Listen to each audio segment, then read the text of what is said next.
நம்ம என்ன நினைக்கிறோம், தமிழில் படித்தா என்ன வேலை கிடைக்கும், அதுக்கு வேறு மொழியில் படித்தா வேலை கிடைக்குமே. இப்போது இந்தியை கூட படிக்க சொல்கிறாங்களே, இந்தியில் படித்தா வடநாட்டுக்கு போனால் வேலை கிடைக்குமே, இப்படிலாம் நிறைய நம்ம மூளையில் சொல்லி கொடுத்துருக்காங்க. ஏன் தாய்மொழியில் நாம் முதல்ல படிக்கணும் அப்படிங்கிற ஒரு கருத்தை உங்களுக்கு நான் பிள்ளைகளுக்கு சொல்ல விரும்புகிறேன். என்னுடைய நண்பர்னா சின்ன இளம் வயது நண்பர், திருமணமாகி அவர் கலப்புனா வேறு மதம் சார்ந்த ஒரு பெண்ணை விரும்பி கல்யாணம் பண்ணிக்கிட்டார். துபாயில் இருக்கார். இவங்க தமிழ் குடும்பம். அவர்கள் வீட்டில் பேசுவது பெண்ணோட வீட்டில் பேசுவது உருது. துபாயில் குழந்தை பிறந்தது அவங்களுக்கு. அந்த குழந்தை வளரும்போது 3 வயசு வரைக்கும் அந்த குழந்தை சரியாக பேசலை. அப்புறம் அங்கே இருக்கிற டாக்டர்ஸை பார்த்தாங்க, இங்கே இருக்கிற டாக்டர்ஸை பார்த்தாங்க. குழந்தை ஊமையா, செவிடா, இல்லாட்டி ஆட்டிசம் பாதிக்கப்பட்ட குழந்தையா, பேச்சு வரலையே, எல்லாம் ரொம்ப கவலைப்பட்டாங்க 3 வயசு வரையில். அப்புறம் இந்தியாவுக்கு கூட்டிகிட்டு அந்த குழந்தைய எல்லாம் பார்த்தபோது இங்கே இருக்கிற இஎன்டி டாக்டர் சொன்னார், அந்த எப்படி இருக்கீங்க, என்ன எப்படி வளர்க்குறீங்க எல்லாம் கேட்டுட்டு ஒரு வார்த்தை சொன்னார். ஏன்னா இத்தனோண்டு குழந்தை, அதை வளர்க்குறது இந்த பாட்டி ஒரு 6 மாதம், அந்த பாட்டி ஒரு 6 மாதம் உட்காந்துக்குவாங்க துபாயில் வளர்க்குறதுக்கு. இந்த பாட்டி தமிழ் மட்டும்தான் பேசும், அதுக்கு உருது தெரியாது. அந்த பாட்டிக்கு உருது மட்டும்தான் தெரியும், தமிழ் தெரியாது. இவங்களுக்கு தெரியாதுங்கிறது குழந்தைக்கு தெரியாது. அது இந்த பாட்டி பேசுகிறது, அது இட்லின்னு ஒன்று கற்றுக் கொடுக்கும், அது உருதில் இன்னொன்று கற்றுக் கொடுக்கும். அது மலங்க பார்த்து 3 வயசு வரைக்கும் அதுக்கு பேச்சே வரல. கடைசியாக டாக்டர் சொன்னார், ஒரு கிழவியை ஊர்லேயே நிறுத்து, அது அங்கே வரக்கூடாது. ஒரு வருஷம் ஒரே பாட்டி கையில் இருக்கட்டும். அவங்க 2 பேரும் வேலைக்கு போகிறாங்க, குழந்தைய இன்னொருத்தர் பார்த்துக்கணும். அந்த குழந்தைய யாராவது ஒரே ஒரு பாட்டிக்கிட்ட விடு, உருப்படியாக ஒரு மொழி வரட்டும் அப்படின்னு தமிழ் பாட்டிக்கிட்ட விட்டு அந்த குழந்தைக்கு தமிழ் வந்தது. அப்புறமா உருது வரும். இளம் வயதில் குழந்தைகள் சிந்திக்க தொடங்குகிற போது ஒரு மொழிதான் கற்க வேண்டும். இந்த சைக்காலஜி இன்னைக்கு பெரிய கல்வி நிபுணர்களுக்கே தெரியல. 7-8 லாங்குவேஜை குழந்தை பருவத்தில் கற்றுக் கொடுக்க கூடாது. நாங்கள் படித்த காலத்தில் எப்படின்னு கேட்டிங்கன்னா, 6ஆம் வகுப்பு வரையில் எங்களுக்கு தமிழ் மட்டும்தான், ஆங்கிலம் சொல்லித்தர மாட்டாங்க. நாங்கள் 5 வகுப்பு முடிஞ்சு 6ஆம் வகுப்பு போனதுக்கு அப்புறம் தான் ஏபிசிடிலேருந்தே எங்களுக்கு ஆரம்பிப்பாங்க. 10th 11th அதெல்லாம் வரும்போது இங்கிலீஷ் வரும். அதன் பிறகு விருப்பப்பட்டால் நாங்கள் ஹிந்தி படிக்கலாம். இப்போ என்ன நடந்ததுன்னு கேட்டால், எனக்கு தமிழ் நல்லா பேச வரும், ஆங்கிலத்திலையும் பேச வரும், ஆங்கிலத்தை புரிஞ்சுக்க முடியும், ஹிந்திலையும் நிகழ்ச்சிகள் பார்க்குற போது இதெல்லாம் புரிந்து கொள்ள முடியும். எதுக்கு சொல்ல வரேன்னா, முதல்ல சிந்திக்கிற பருவத்தில் தாய்மொழியில் சிந்திக்க வேண்டும். அப்படின்னா தான், இதை விட ஒரு பயங்கரமான விஷயம் சொல்கிறேன், தாய்மொழியில் சிந்திக்க தொடங்கினா தான் சுயமாக சிந்திக்கிற பழக்கமே வரும். அந்நிய மொழியில் சிந்திக்க ஆரம்பித்தா அவர்களுக்கு சிந்திக்கிற பழக்கமே குறைஞ்சி போயிடும். இப்போ ஒன்று சொல்ல வரும்போது ஆங்கிலத்தில் டிரான்ஸ்லேஷன் என்னன்னு பிரெயின் யோசிக்க ஆரம்பிக்கும் ஒவ்வொன்றுக்கும். அப்போ என்ன ஆகும்னா, சுயமாக சிந்திக்காது, டிரான்ஸ்லேட் பண்ணுற வேலையை தான் செய்யுமே ஒழிய சுயமாக சிந்திக்கிற பழக்கத்தை மூளை விட்டுடும். அதனால் தாய்மொழி கல்வி என்பது மிக மிக மிக அவசியம். இதை ஒன்று நாம் முதல்ல பதிய வைத்துக் கொள்ள வேண்டும். தாய்மொழி தெரிந்த பிறகு ஆங்கிலம் கற்றுக்கொள்வது நல்லது. ஏன்னா உலகத்தில் நிறைய நாடுகளில் ஆங்கிலம் புழக்கத்தில் இருக்குது. அப்புறமா நீங்கள் ஹிந்தி படிக்கணுமா, ஃப்ரெஞ்சு படிக்கணுமா, ஜெர்மன் படிக்கணுமா அப்படின்னா, எந்த நாட்டில் வேலைக்கு போக போகிறோமோ, இல்லை எந்த நாட்டில் கல்யாணம் ஆகி போய் இருக்க போகிறோமோ, எந்த நாட்டில் போய் குப்பை கொட்ட போகிறோமோ, அந்த நாட்டு மொழி படிக்கணும். ஏன்னா நமக்கு அவசியம். வடக்க வேலை போட்டாச்சுன்னா ஹிந்தி படிக்கணும், ஃப்ரான்ஸில் வேலை கிடைச்சா ஃப்ரெஞ்சு படிக்கணும், சுவிட்சர்லாண்டில் வேலை கிடைச்சா டச்சு படிக்கணும். அப்போ எந்த இடத்துக்கு நம்ம போகிறோமோ அந்த மொழி படிக்கணும். நிறைய மொழி படிக்காதீங்கன்னு யாரும் தடுக்க மாட்டாங்க, படிக்கக்கூடாதுன்னா யாருக்கும் எண்ணம் கிடையாது படிக்கக்கூடாதுன்னு. ஆனால் இளம் வயதிலேயே 7-8 மொழியை திணிச்சா குழம்பி போய் தப்பாக படிப்பாங்க, அவங்களுக்கு சிந்திக்கிற பழக்கம் இருக்காது. இதை முதல்ல மனசில் வாங்கிக்க. சிங்கப்பூர் அரசு எவ்வளவு வலிமையாக சிந்திக்குது அப்படின்னு கேட்டிங்கன்னா, தமிழ்நாட்டிலிருந்து வந்த குழந்தைகள், நாங்கள் தமிழ் படிக்க மாட்டோம், சிங்கப்பூரில் இருக்க போகிறோம், அதனால் நாங்கள் இங்கே சீன மொழி படித்தா உருப்புடலாம், நாங்கள் முன்னுக்கு வரலான்னு வேகமாக படிக்கிறோன்னா ஒத்துக்க மாட்டாங்க. அவரவர் தாய்மொழியில் கண்டிப்பாக படிக்க வேண்டும் என்று சட்டம் இயற்றி இருக்கிற ஒரு அரசு சிங்கப்பூர் அரசு. மலேசியாவிலேருந்து வர பிள்ளைங்க மலேசியா இப்போ மொழி படிக்கணும், மலையா மொழி படிக்கணும், அப்படி வச்சுருக்குறாங்க. அதனால் நம்முடைய தாய்மொழியில் கல்வி என்பது மிக மிக அவசியம் அப்படிங்கிற கருத்தை முதல்ல நீங்கள் மனதில் உள்வாங்கணும். அதுக்கு அதோடு நின்று போயிடக்கூடாது. வேறு பல மொழிகளையும் படிப்பதற்கு காலம் வர வர நம்மளை மேலே வளர்த்துக்கணும். இப்போ தமிழ் படிக்கிற போது இப்போ ஆங்கிலத்துக்கு வர்றீங்களா, பள்ளிக்கூடத்து பிள்ளைங்க ஆங்கிலம் படிக்கும்போது ஆங்கிலத்தில் கொஞ்சம் பிழை வருமா வராதா? சாதாரணமாக நான் பியூசிக்கு அப்புறம் தான் இங்கிலீஷ் மீடியத்துக்கே போகிறேன். அது வரைக்கும் தமிழ் மீடியம். எனக்கு இங்கிலீஷ் மீடியத்துக்கு போய் பியூசியில் உட்காரும்போது என்ன பெரிய கஷ்டம் அப்படின்னு கேட்டால், இந்த வாத்தியார் இங்கிலீஷில் பேசுவார். பயமாக இருக்கும். கேள்வி கேட்டால் ஈஸுக்கு வாஸ் வந்துட்டா, வாஸுக்கு ஈஸ் வந்துட்டா, ஆறுக்கு வேர் வந்துட்டா, வேருக்கு ஆறு வந்துட்டா அப்படின்னு பம்மிக்குவோம். கேள்வி கேட்டால் பதில் சொல்லக்கூடாதுன்னு தலையை உள்ளே இழுத்துக்குவோம். ரொம்ப கஷ்டமாக இருக்கும். இங்கிலீஷ் தப்பாக பேசுவோம் அப்படின்னு. ஆனால் 6 மாதம் கழிச்சு தான் தெரிஞ்சது அவரே தப்பாக பேசுகிறாரு அப்படிங்கிறது. ஒரு 6 மாதம் கழிச்சு தான் எங்களுக்கு தெரிஞ்சது. நீங்கள் அந்த மாதிரி பின்னால் ஆங்கிலத்தை படிக்க நேர்ந்தால் கூச்சப்படக்கூடாது. ஏன்னா அது அந்நிய மொழி. அதை நம்ம தப்பாக பேசுகிற ஒரு சூழல் வந்ததுன்னா அதுக்காக நீங்கள்லாம் வெக்கப்படக்கூடாது. பள்ளிக்கூடத்து பிள்ளைங்க தைரியமாக பேசணும். ஒருத்தர் கேட்டார், எங்க இங்கிலீஷ் எப்படியெல்லாம் கொலை பண்ணலாமா, தப்பு இல்லையா? இங்கிலீஷ்காரன் நமக்கு பண்ணுற துரோகத்தோட கம்பேர் பண்ணால் ரொம்ப கம்மி. அவன் மொழி தான் இது. அவன் என்ன அநியாயம் பண்ணிட்டு போயிட்டான் நமக்கு, அவன் மொழி என்ன பண்ண என்ன போயிட்டு போகுது. தைரியமாக இருக்கும். எனக்கு ஒரு ஓட்டுநர் இருந்தார். இதுக்கு முன்னாடி இப்போ இருந்த கார் ஓட்டுநருக்கு முன்னாடி ஒரு ஓட்டுநர். நான் சென்னையிலேருந்து திருவண்ணாமலை போகும்போது அமெரிக்காலேருந்து ஒருத்தர் வந்தவர் இந்தியன் ஃபிலாசபி பற்றி கொஞ்சம் பேசணும் அப்படின்னாரு. காரில் ஏறி உட்காருங்க, பேசிக்கிட்டே போயிடலாம் திருவண்ணாமலை அப்படின்னு. அமெரிக்கன் அவர். இந்த கார் போகும்போது பின் சீட்டில் நாங்கள் 2 பேரும் உட்காந்துருந்தோம். அவர் கொஞ்சம் பவ்யமாக உட்காந்துருந்தார் இந்த அமெரிக்கன். நடுவில் ஒரு ஆட்டுக்குட்டி குறுக்க வந்தோடனே பிரேக் அடிச்சிட்டாரு என்னுடைய டிரைவர். டக்குன்னு அடித்தார் வேகமாக. அவன் அப்படியே முன்னால் மூக்கு இடிச்சிருச்சு.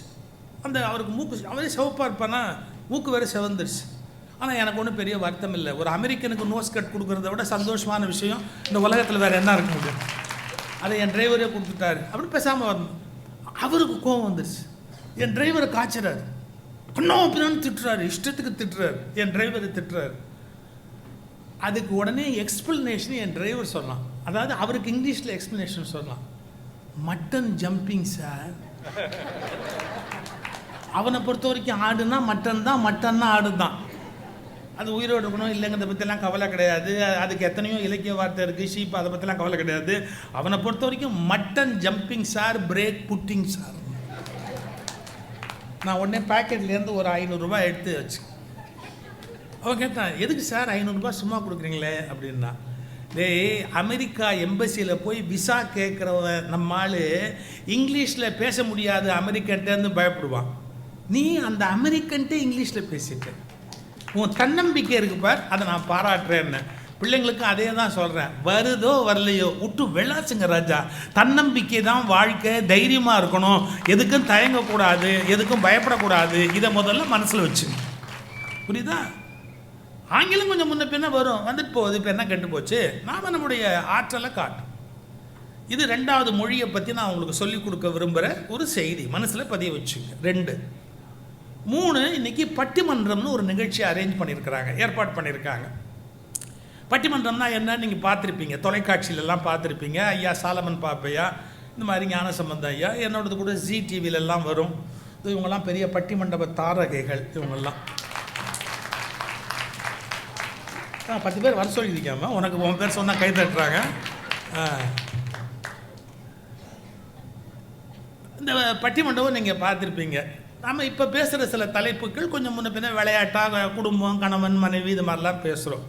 இப்போ நாங்கள் பட்டிமண்டபத்தில் முன்னெல்லாம் எப்படின்னா கும்பகர்ணன், கர்ணன், இது மாதிரி இலக்கியமாக பார்த்தோம். நாங்கள் பட்டிமண்டபம் போடுவோம், செத்துப்போன ஆளாக போடுவோம். ஏன்னா அவன் தான் நம்ம மேலே கேஸ் போட மாட்டான், சண்டை போட மாட்டான், நம்மளை ஒன்றும் பண்ண மாட்டான், அடிக்க வர மாட்டான், ஆட்டோ அனுப்ப மாட்டான். அது மாதிரி தான் பேசிக்கிட்டு இருப்போம். இப்போ தான் உயிரோடு இருக்கவங்களை பற்றி இப்போ தான் பேச ஆரம்பிச்சிருக்கிறோம் அதெல்லாம். ஆனால் செத்துப்போனவனை ஒன்று பற்றி பேசினப்போ பட்டிமண்டபம் உயிரோடு இருந்தது. உயிரோடு இருக்கவனை பற்றி பேசும்போது பட்டிமண்டபம் செத்து போச்சு. அதை தான் என்ன பண்ணுறதுன்னு தெரில. அது ஒரு வேதனை. அதை அந்த பக்கம் தள்ளி வைங்க. இப்போ பட்டிமண்டபங்கிறது என்னன்னு கேட்டால், that shows the culture of the Tamil people. இது ஏன்டா இங்கிலீஷில் சொல்கிறேன்னு கேட்குறீங்களா? நான் தான் சொல்லிட்டேன், வருதோ வரலையோ இங்கிலீஷில் விட்டு விளாசுன்னு இருக்கேன்ல, அந்த தைரியத்துக்காக சொல்கிறேன். பட்டிமண்டபம் என்பது உலகத்தில் வேற எந்த மொழியிலும் கிடையாது, தமிழில் மட்டுமே இருக்கிற ஒரு கலை அமைப்பு. தெரியுமா? நான் இதை ஏன் சொல்கிறேன்னா, ஆல் இண்டியா ரேடியோவில் பணியில் இருந்து ஸ்டேஷன் டைரக்டராக இருந்து ஓய்வு பெற்றவர் நம்முடைய ஐயா சுந்தர ஆவுடையப்பன் அவர்கள். ஆல் இண்டியா ரேடியோவில் டாக் அப்படிங்கிறது 1 மணி நேர பேச்சு, அரை மணி நேர பேச்சு இதெல்லாம் இருக்கும். அப்போது டெல்லிக்கு எழுதின போது டெல்லியிலேருந்து என்ன கேட்டான், ரேடியோவில் பேசுகிறது 1 மணி நேரம் எவன் தான் கேட்பான், இது என்ன அநியாயமாக இருக்குது, யாரும் கேட்க மாட்டாங்க, அதை 1/4 மணி நேரம் ஆக்கு குறை அப்படின்னு டெல்லியிலேருந்து எழுதினான். அப்போ இங்கேருந்து பதில் எழுதினாங்க, தமிழ்நாட்டுக்காரன் மட்டும் பேச்சு கேட்டே வளர்ந்தவன், இவன் பேச்சை மணிக்கணக்காக கேட்டு சிந்திச்சு வளர்ந்தவன். வடக்கத்திக்காரனுக்கு விலங்குலன்னா அதுக்கு நாங்கள் ஒன்றும் பண்ண முடியாது. அவன் எவன் பேச்சை கேட்டான்? நாங்கள் நல்ல பேச்சா 4 பேச்சு கேட்டோம். அதனால தமிழ்நாட்டில் பேச்சு ஒரு மிகப்பெரிய கலை, அதை யாரும் அழிக்கவே முடியாது, ஆற்றல் வாய்ந்த பெரிய கலை. அதை நீங்கள் சாதாரணமாக நினைக்கக்கூடாது. சாக்ரட்டிஸ், இயேசுநாதர், மார்க்ஸ் கொஞ்சம் கம்மி எழுத்தில் அதிகம் காட்டுறாரு, புத்தர், எல்லாருமே இந்த உலகத்தில் சொல்ல வேண்டிய விஷயங்களை பேசினார்கள். மலை பிரசங்கங்கள், பேச்சு ஒரு சாதாரண விஷயம் இல்லை. அது அந்த பேச்சுக்கலையில் அடுத்து ஏற்பட்ட ஒரு வளர்ச்சி தான் பட்டிமன்றம். பட்டினா கிராமங்களுக்கு பொது பேர். பட்டி நம்ம ஊரில் இங்கே எத்தனை ஊரை பற்றி கேள்விப்பட்டிருக்கீங்க? இங்கே கூட கூமாப்பட்டின்னு ஒரு ஊர் இருக்குது. ஒவ்வொரு பட்டி இருக்குது ஒவ்வொரு வகையில்.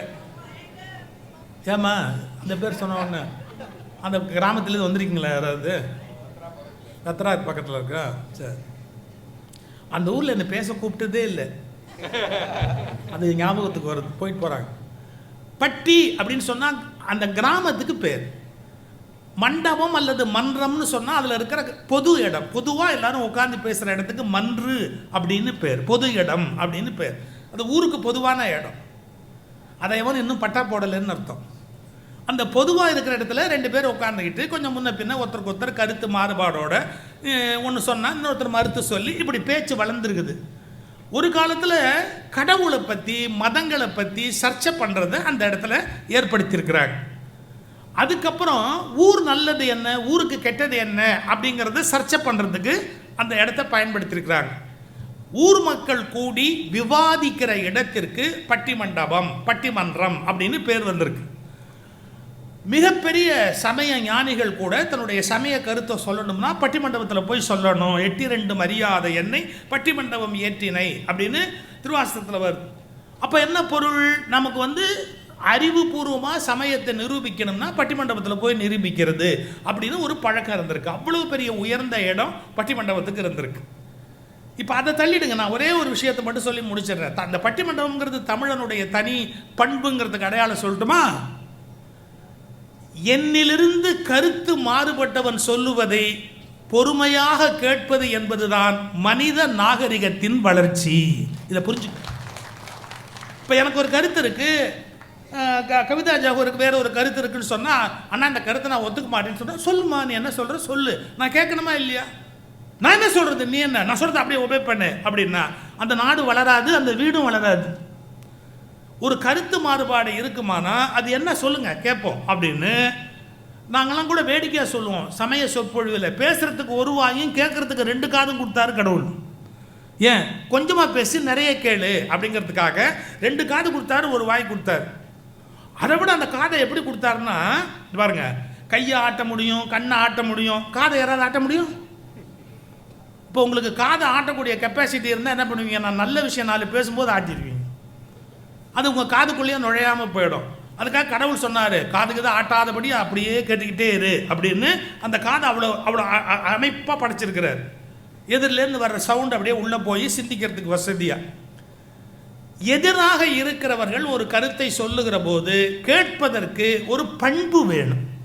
ஏன்னா நானே எப்போவுமே அறிவாளியாக இருக்க முடியாது. என்னுடைய கருத்துக்கு முரண்பாடாக ஒரு கருத்து ஒருத்தர் சொல்கிறாரு அப்படின்னா, ஒரு சின்ன உதாரணம் சொல்கிறேன். இந்தியாவில் இந்த யூரியா இது போன்ற செயற்கை ரசாயன உரங்கள் போட்டு நம்ம ஒரு பசுமை புரட்சி பண்ணணும். சுவாமிநாதன் வேளாண் விஞ்ஞானி இருந்தார். அவர் காலத்தில் பஞ்சம் வந்தது. இந்திரா காந்தி அம்மா ஆட்சி காலத்தில் ஒரு பெரிய பஞ்சம் வந்தது. இந்த பஞ்சத்தில் ஏழைகள் இந்தியர்கள் கஷ்டப்படுறாங்களேன்னு சொல்லி ரசாயன உரம், பூச்சிக்கொல்லி மருந்து இதெல்லாம் போட்டு எல்லாம் ஒரு விளைச்சல் கொண்டாந்தோம். நம்மாழ்வார்னு பின்னாடி ஒருத்தர் வந்தார், இதில் தான் நாடு கெட்டு போச்சு அப்படின்னார். 2 பேர் பண்ணதும் உண்மை. இந்தியாவில் பஞ்சம் வந்தபோது அதை தவிர வேறு வழி இல்லை, ரசாயன உரம் போட்டாங்க. ஆனால் அதனால பூமி கெட்டு போச்சு, பூமி மலடி ஆகி போச்சு. அப்போ நம்ம இயற்கை விவசாயத்துக்கு திரும்பணும் அப்படின்னு நம்மாழ்வார் சொன்னார் பாருங்க, அதுவும் கரெக்டு. நீங்கள் அங்கே தான் சிந்திக்க பழகணும். சாமிநாதன் இந்திய விரோதி இல்லை, நம்மாழ்வார் இந்திய விரோதி அல்ல. காந்தியடிகள் அமைதியாக போர் நடத்தணும்னாரு, நேதாஜி ஆயுதத்தை கையில் எடுத்து நடத்தணும்னாரு. இருவருமே இந்தியாவின் தவப்புதல்வர்கள். ஒருபோதும் 2 பேருமே இந்தியாவுக்கு எதிரானவர்கள் அல்ல. ஒரு சில பைத்தியம் இருக்குது, காந்தியை கொண்டாடுறேன்னு நேதாஜியை திட்டம், நேதாஜியை கொண்டாடுறேன்னு காந்தியை திட்டம். 2மே அரக்கு இருக்குன்னு அர்த்தம். நேதாஜியும் முக்கியம், நம்ம பொறுத்த வரைக்கும் முக்கியம். காந்திஜியும் நம்ம பொறுத்த வரைக்கும் முக்கியம். ஏன்னா 2 பேர் சைடுலேயும் நியாயம் இருக்கு. இப்படி சிந்திக்கிற பழக்கத்தை நீங்கள் உண்டு பண்ணிக்கணும். வீட்டில், வெளியில், சமூகத்தில் ஒரு கருத்தில் எதிரில் முரண்பாடு இருக்கணும். இதை புரிஞ்சுக்கிறதுக்கு ஒரு உதாரணம் மட்டும் சொல்லிட்டு நான் நிறுத்துறேன். நமக்கு 3 உறுப்பு ராஜ உறுப்புகளில் நம்ம கண்ட்ரோல் இல்லை, அதுவாகவே இயங்கும். என்ன? இதயம் இப்படி சுருங்குது, இப்படி விரியுது, சுருங்குது, விரியுது, பிளட்டை பம்ப் பண்ணிக்கிட்டே இருக்கு இதயம். அதே மாதிரி இன்னொன்று எதுன்னு கேட்டிங்கன்னா நம்முடைய நுரையீரல், அதுவும் நம்ம கண்ட்ரோலில் இல்லை, நம்மளை கேட்டு சுருங்காது, நம்மளை கேட்டு விரியாது. அதே மாதிரி இன்னொன்று இருக்குது, அது என்ன? நம்முடைய வயிற்று தசைகள், வயிற்று குடல், குடலும் சுருங்கும் விரியும், சுருங்கும் விரியும். இது 3மே நம்ம கண்ட்ரோலில் கிடையாது. வாலண்டரி மசில், இன்வாலண்டரி மசில்னு பள்ளிக்கூடத்தில் கற்றுக் கொடுப்பாங்க. இயங்கு தசை, இயக்கு தசை அப்படின்னு கற்றுக் கொடுப்பாங்க. நீங்கள் ரொம்ப நல்லா கவனிக்கணும். ரொம்ப ஜாக்கிரதையாக கவனிக்க வேண்டியது எதுன்னு கேட்டால், நாம் இயக்குகிற தசைகளில் அடிபட்டால் சரி பண்ணிக்கலாம். ஆனால் தானாக இயங்குகிற தசைகளில் ஏதாவது ஏற்பட்டால் நம்மளால் காப்பாற்றிக்க முடியாது. இப்போ மூச்சு திடீர்னு இப்படி டைட் ஆகிடுச்சுன்னு வச்சுக்கோங்க, ஒன்றுமே பண்ண முடியாது. இதயம் அப்படியே டைட் ஆகிடுச்சுன்னா அதுக்கு என்ன பேர்? கார்டியாக் அரெஸ்ட்னு பேர்.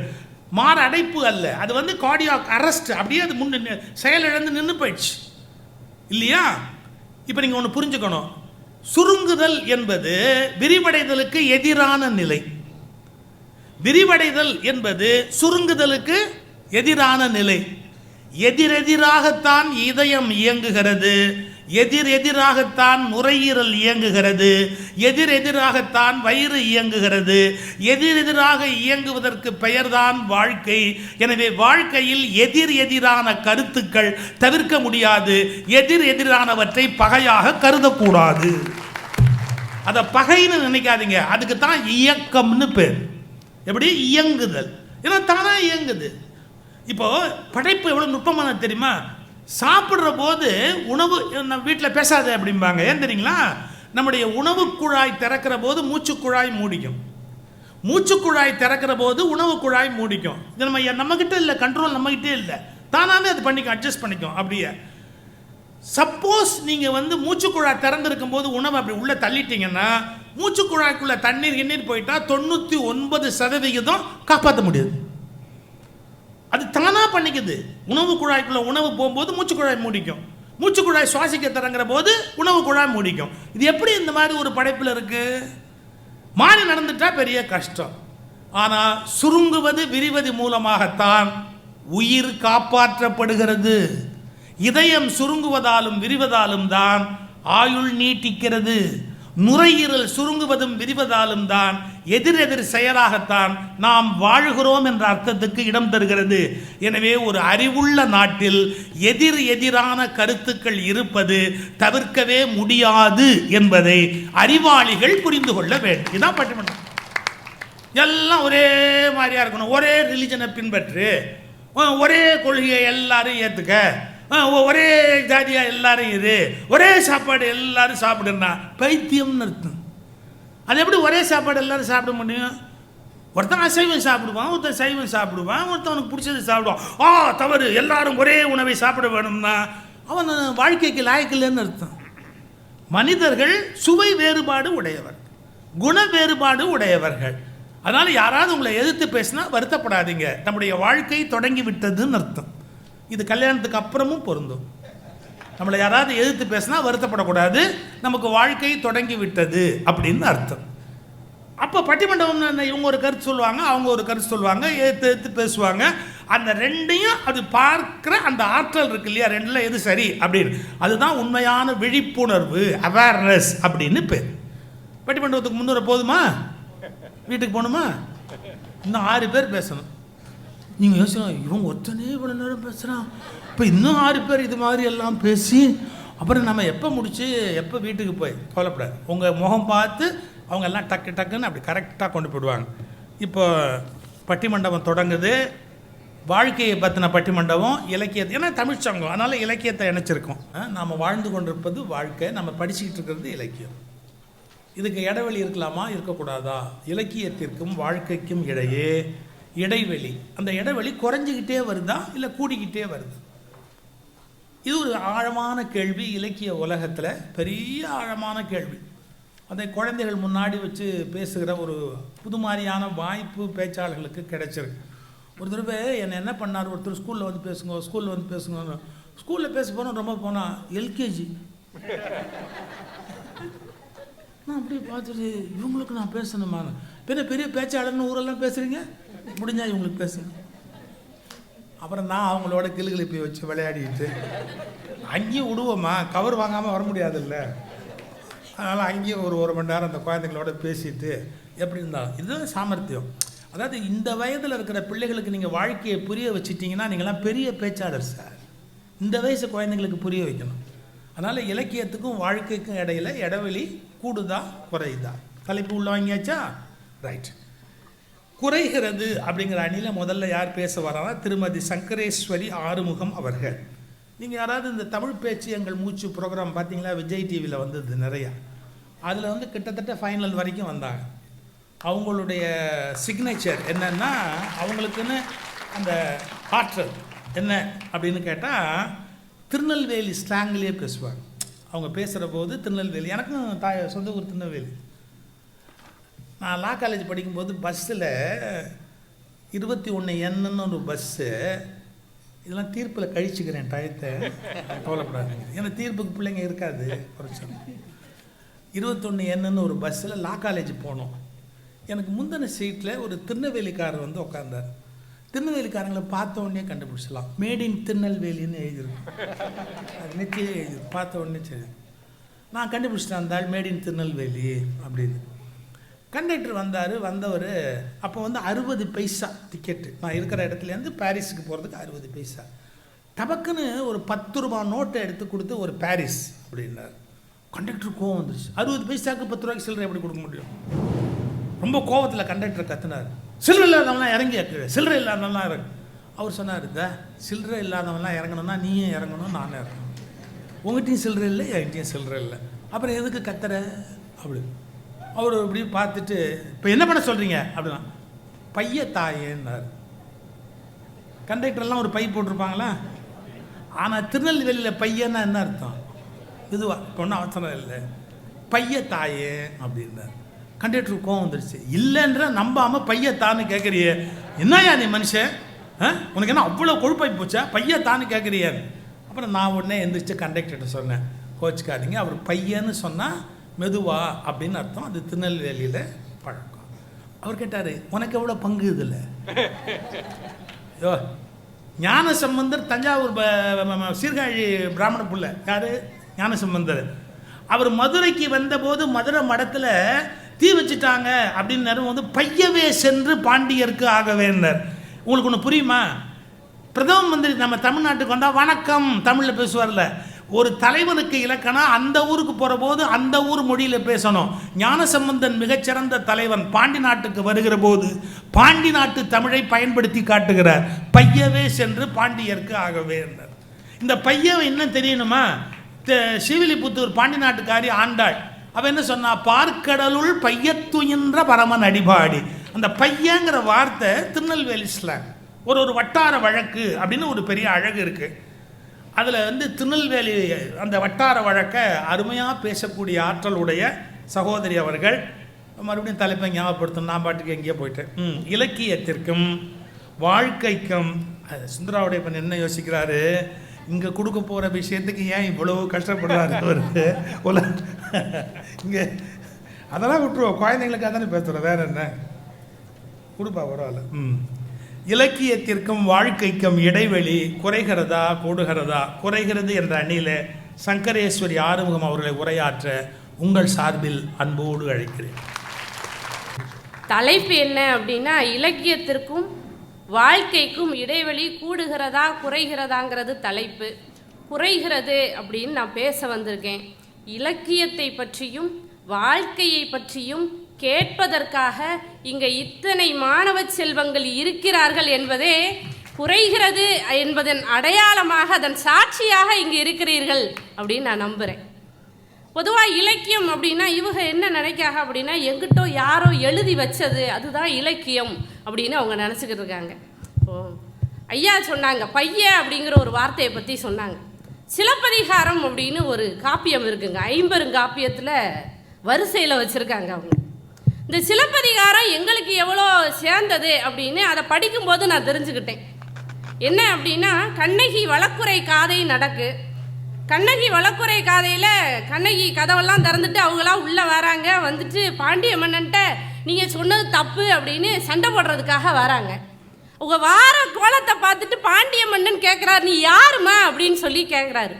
கேட்கும்போது கண்ணகி சொல்கிறாங்க, அவங்க மாமனார் பேரை சொல்கிறாங்க. அவங்க மாமனார் பேரை சொல்லி அவங்க மகனை நான் கல்யாணம் முடிச்சிருக்கேன் அப்படின்னு சொல்லும்போது அந்த வார்த்தை எப்படி சொல்லுதாகன்னா, ஏசா சிறப்பின் இசை விளங்கு பெருங்குடி மாசாத்துவன் மகனையாகி அப்படின்னு சொல்கிறாங்க. எங்கள் ஊரில் திட்டுறதுன்னு சொல்லுவீங்க தெரியுமா, நீங்கள் வையிறதுன்னு சொல்லுவீங்க தெரியுமா, அதை எங்கள் ஊரில் ஏசுறதுன்னு சொல்லுவோம். எங்கள் ஆட்சி என்னையே ஏசிட்டாகன்னு சொல்லுவோம். அப்போ எங்கள் ஆட்சி நாவில், எங்கள் நாவில் புரளும் ஒரு அழகான தமிழ் சொல் ஏசுதல் அப்படிங்கிற ஒரு சொல் 50 காப்பியத்தில் இடம்பெற்றிருக்கு. அப்படின்னா வாழ்க்கைக்கும் இலக்கியத்திற்கும் என்ன இடைவெளி இருக்கு? புறநானூரில் நரிவரு ஊத்தலையார் ஒரு பாட்டு எழுதியிருப்பார், பல்சான்றீரே பல்சான்றீரேன்னு. பிள்ளைய படிச்சிருப்பாங்க. அதில் ஒரு 2 வரி நல்லா சொல்லியிருப்பாருங்க. நல்லது செய்தல் ஆட்சிராயினும் அல்லது செய்தல் ஓம்புமின், அது எல்லாருக்கும் உவப்பது அப்படின்னு சொல்லியிருப்பாங்க. அது என்ன அப்படின்னா, உங்களால் நல்லது செய்ய முடியலைனாலும் பரவாயில்ல, எந்த தப்பும் செய்யாதீங்க, கெட்டது செய்யாதீங்க. இப்போ சமீபத்தில் தொலைக்காட்சியில் வர்ற ஒரு விளம்பரத்தில் சொல்கிறாங்க, நல்ல வேலை தம்பி நீங்கள் எதுவுமே செய்யலை, எப்பயாவது எதுவுமே செய்யாமல் இருந்து பாருங்க, முட்டாய் சாப்பிடுங்கன்னு சொல்கிறாங்க. இலக்கியம் அப்படிங்கிறது எங்கே இருந்தோ வந்தது கிடையாதுங்க. விருச்சி கேட்டல் அப்படின்னு முல்லைப்பாட்டில் ஒன்று இருக்குது. விருச்சி கேட்டல்னால் என்னன்னு சொல்லுதானே, இந்த குழந்தைங்க இருக்கீங்க சொல்லுதானே. ஊருக்கு வெளியில் கோயில் இருக்கும். அந்த கோயிலில் உள்ள சாமிகிட்ட போய் நெல்லும் பூவும் போட்டு சாமி கும்பிடணும். அப்படி சாமி கும்பிடும்போது அந்த வழியாக போகிறவங்க ஏதாவது நல்ல வார்த்தை சொல்லுவாங்களாம். அந்த நல்ல வார்த்தை நம்ம காதில் கேட்டுட்டோம் அப்படின்னா நம்ம என்ன வேலை செய்ய போகிறோமோ அந்த வேலை நல்லபடியாக முடியும்னு சாமி கும்பிட்டு வந்துடுவாங்களாம். இது முல்லைப்பாட்டில் இருக்குது. எங்கள் ஊரில் ஒருத்தர் இருக்காங்க ஐயா, பக்கத்து வீட்டில். வெளியில் நாங்கள் கிளம்பும் போது கேட்பாரு, தாய் எங்கே போறீங்க அப்படின்னு கேட்பாரு. எங்கே போறீங்கன்னு போவேல கேட்கக்கூடாதுங்கிறது சரிதான், ஆனால் பெரியவங்க கேட்டால் நம்ம அப்படிலாம் ஏற்று பேச முடியாது. எங்கே போறீங்க அப்படின்னு கேட்பாரு. கோயிலுக்கு போகிறோம் அப்படின்னு சொன்னால் அவர் சொல்லுவார், கோயிலுக்கு போறீங்களா, வரையில 4 நல்ல சொல்லு வாங்கிட்டு வாங்கன்னு சொல்லுவார். நீங்கள் அந்த விருச்சி கேட்டலும் அவர் சொன்ன அந்த வார்த்தையும் இங்கே ஒன்றாகத்தான் எனக்கு தெரிந்திருக்கிறது. இலக்கியத்திற்கும் வாழ்க்கைக்கும் எந்த இடைவெளியும் கிடையாது. டெரிடோ அப்படின்னு ஒரு பெரிய அறிஞர் இருக்காருங்க, பிரெஞ்சுக்காரர். அவர் ஒரு விஷயம் சொல்கிறார். என்ன சொல்கிறாருன்னா, ஒரு மொழியால் ஒரு உண்மையை சொல்லவே முடியாதுங்க. நம்ம எவ்வளவு இலக்கியம் படிச்சிருக்கோம், எவ்வளவு இலக்கியம் கேட்டிருக்கோம், அத்தனை இலக்கியமும் இந்த உலக உண்மைகளெல்லாம் எடுத்து உரைக்கத்தானே செய்யுது. ஆனால் டெரிடோ அப்படிங்கிற அந்த மனிதர் மட்டும், அந்த அறிஞர் மட்டும் என்ன சொல்கிறாருன்னா, இலக்கியத்தால் ஒரு உண்மையை, ஒரு மொழியால் ஒரு உண்மையை சொல்லவே முடியாது.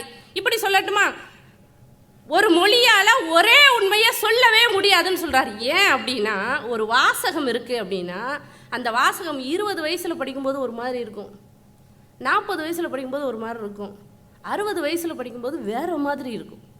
இதுவும் கடந்து போகும்னு ஒரு வாசகம் இருக்குன்னு வைங்க. 20 வயசில் என்ன கடந்து போயிருக்கும், ஒரு பொண்ணு கடந்து போயிருப்பா, பிரேக்கப் ஆகிருக்கும். 40 வயசில் என்ன நடந்திருக்கும், பொண்டாட்டி அமைதியாக இருந்திருப்பா, பிரச்சனை கடந்து போயிருக்கும். 60 வயசில் என்ன நடந்திருக்கும்? ஆயில் கடந்து போயிருக்கும், ஆயிலும் கடந்து போயிருக்கும். அதுதான் நடந்திருக்கும். அப்போ அந்த ஒரே வாசகம் வேறு வேறு பார்வை கொண்டதாக இருக்குது பார்த்தீங்களா? அதனால் ஒரு உண்மையை அதால் சொல்ல முடியாது. கவுண்டர் நரேட்டிவ் அப்படின்னு சொல்கிறாங்க. எல்லா கதைக்கும் ஒரு எதிர்கதை இருக்குது அப்படின்னு சொல்கிறாங்க. இப்போ மகாபாரதத்தை எடுத்துட்டிங்கன்னா 100 கௌரவர்கள் இருந்தாங்க, 5 பாண்டவர்கள் இருந்தாங்க. அப்போவே 100க்கு 5 பேர் தான் நல்லவங்களாக இருந்தாங்கன்னு சொல்லுவாங்க. நீங்கள் அதே கதையை துரியோதனன் பார்வையிலேருந்து பாருங்கள், துரியோதனன் பக்கம் உள்ள நியாயம் தெரியும். அதே கதையை கிருஷ்ண பரமாத்மா பார்வையிலேருந்து பாருங்கள், இந்த உலக தத்துவம் புரியும்.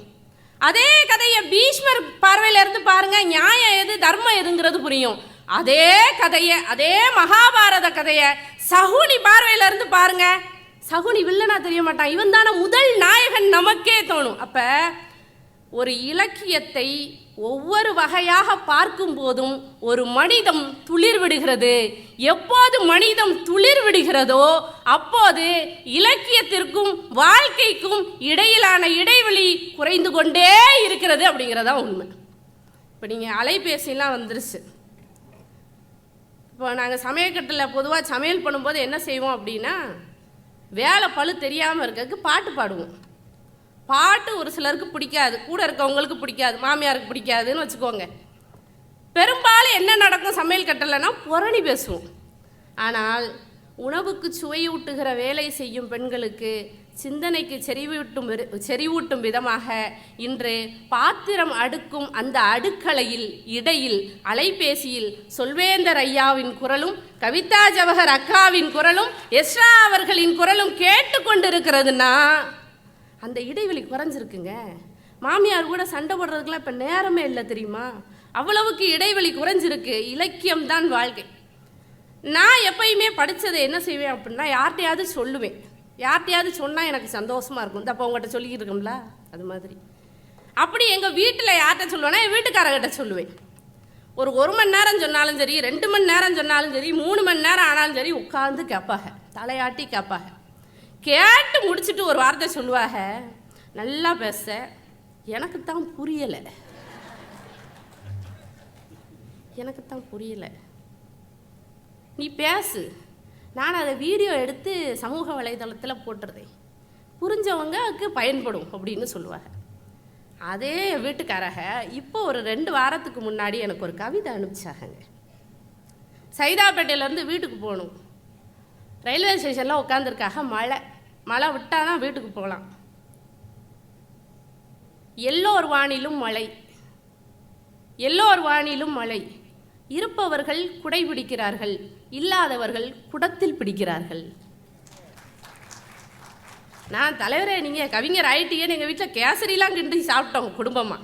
நீங்கள் நல்லா யோசிச்சுக்கோங்க. இலக்கியம் அப்படிங்கிறது தன்னுடைய பக்தர்கள் பக்தர் அல்லாதவர் அப்படின்லாம் பார்க்காம, தன்னை படிக்கிறவங்க படிக்காதவங்க அப்படின்லாம் பார்க்காம, எல்லோரையும் ஆட்கொண்டு அருளும் பெரும் கருணை கொண்ட பேர் அன்பு கொண்ட கடவுள். இலக்கியம் அப்படிங்கிறது நம்மளை வழிகாட்டி கொண்டு போகிற ஏதோ கலங்கரை விளக்கம்னு நினைக்கிறோம். இல்லைங்க, இலக்கியம் என்பது அதுதான். கடலும் அதுதான், கப்பலும் அதுதான், துடுப்பும் அதுதான், நம்மளும் அதுதான். ஏன் சொல்கிறேன் தெரியுமா? இப்பையும் நல்லதங்கா கதை, காலங்காலமாக சொல்கிறோமே நல்லதங்கா கதை. 7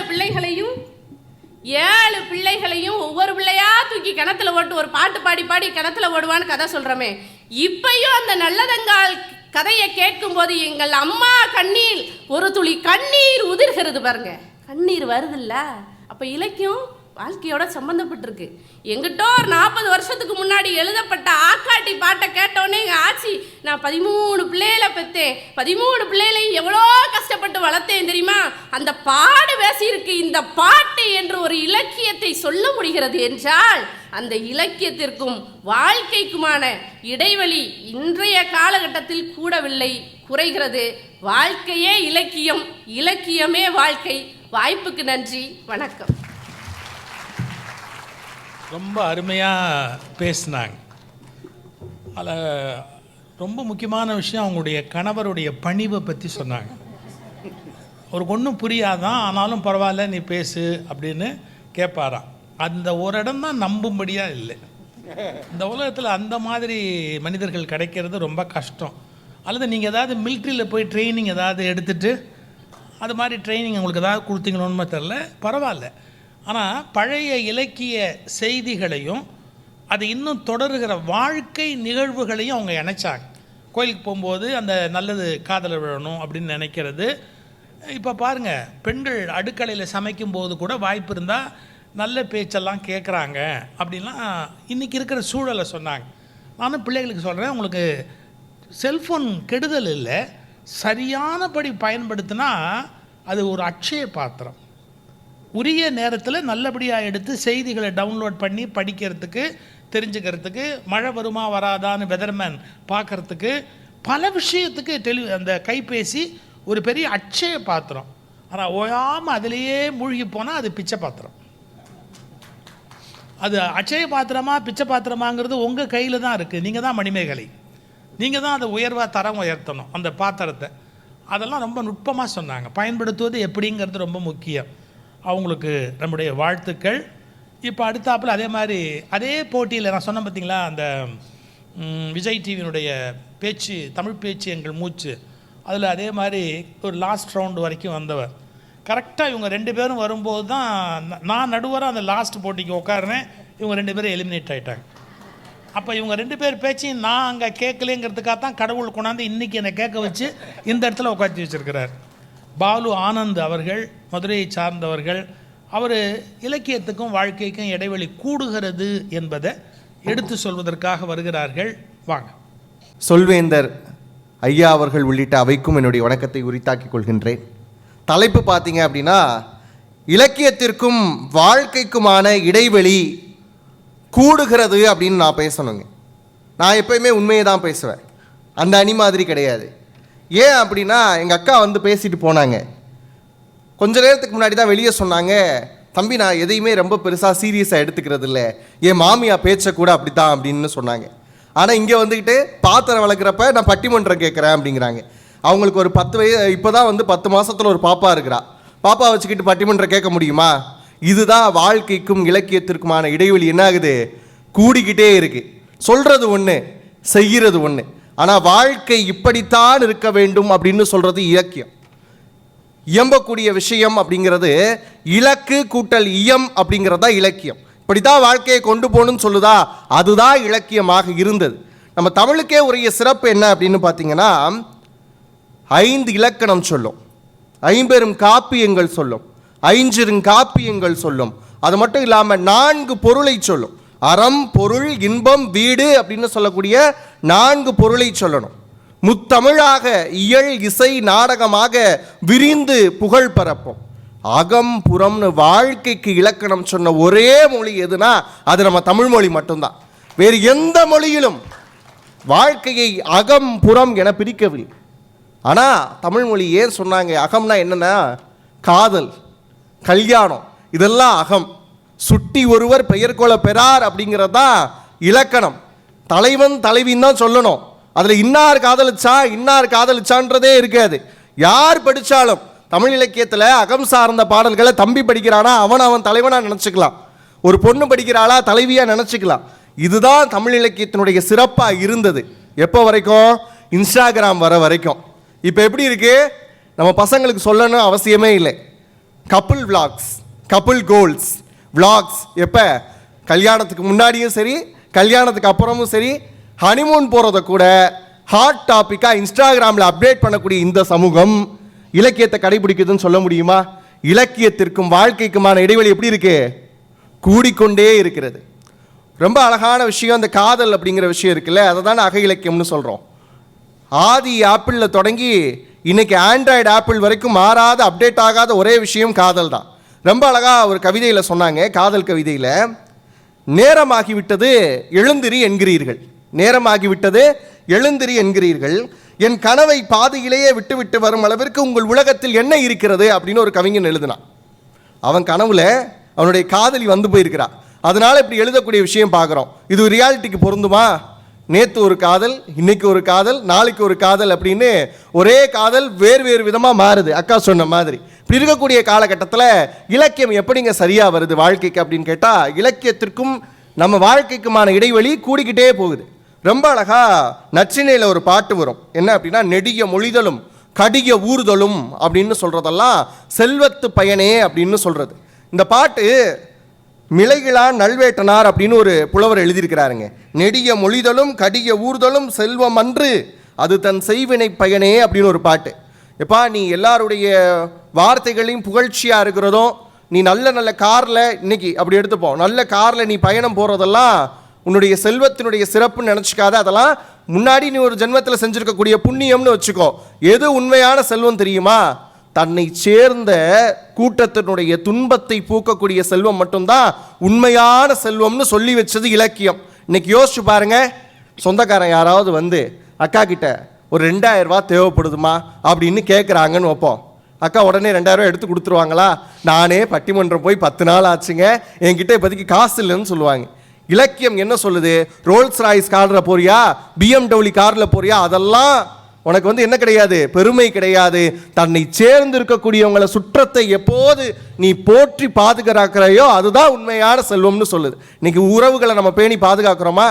கிடையாது. அப்போ வாழ்க்கைக்கும் இலக்கியத்திற்குமான உறவு எப்படி இருக்கு? ஏசா சிறப்பு நிசை விலங்கு பெருங்குடி. சிலம்பு பேசுனீங்க, இப்போ சிலம்புக்கு வாங்க. சிலம்புல கண்ணகி கோவலன் கிட்ட ஒரு வார்த்தை சொல்றா. இதே மதுரையில் வச்சு கோவலன் கேட்குறான், நான் பிரிஞ்சிருந்தது உனக்கு ஏதாவது வருத்தமா இருக்காமா அப்படின்னு கேட்ட உடனே கண்ணகி ஒரு வார்த்தை சொன்னாங்க, அறவோர் கழித்தலும் அந்தனர் ஓம்பலும் துறவோர் எதிர்தலும் தொல்லோர் சிறப்பின் விருந்தெதிர் கோலலும் இழந்த எண்ணெய். பா, நீ இல்லைன்னு நான் கவலைப்படலப்பா, ஆனால் நீ இல்லாததுனால விருந்தினர்களுக்கு என்னால் உபசரிக்க முடியலையேன்னு நினச்சி கவலைப்படுறேன்னு சொன்னா கண்ணகி. ஏன்னா எந்த குடும்பத்தில் கணவனும் மனைவியும் ஒத்துமையாக இருக்கிறாங்களோ அங்கே தான் விருந்தினர்கள் போய் சாப்பிட்டு பசியாற முடியும். அப்போ அவன் என்ன சொல்கிறா, நீ இல்லைன்னு நினச்செல்லாம் கவலைப்படலை, விருந்து நிகழ்த்த முடியலையேன்னு நினச்சி வருத்தப்படுறேன்னு சொன்னா கண்ணகி. இது இலக்கியம் பேசிய விருந்தோம்பல். இன்னைக்கு எப்படி இருக்குது தெரியுமா?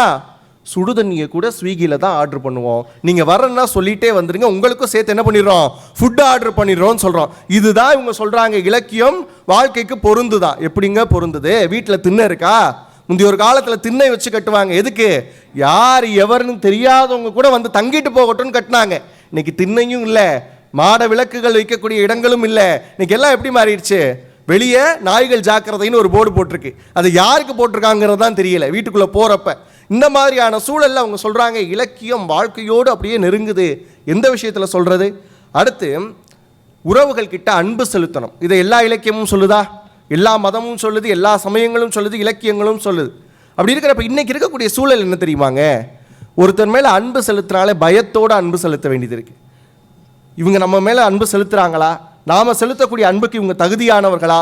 எங்கனாலும் காயம் மாதிரியான விடயங்கள் பார்க்கிறோமே, புரிதல் இல்லாமல் போகுதே. அப்போ அன்பு செலுத்துறதே கூட இன்னைக்கு எப்படி ஆயிடுச்சு? ரொம்ப கஷ்டமான விஷயமாயிடுச்சு. அப்போ ஒரு கவிஞன் எழுதுனா, பரவாயில்லை அன்பு செலுத்துங்கள். எப்படி? பரவாயில்லை அன்பு செலுத்துங்கள். என்ன நடந்து விட போகிறது?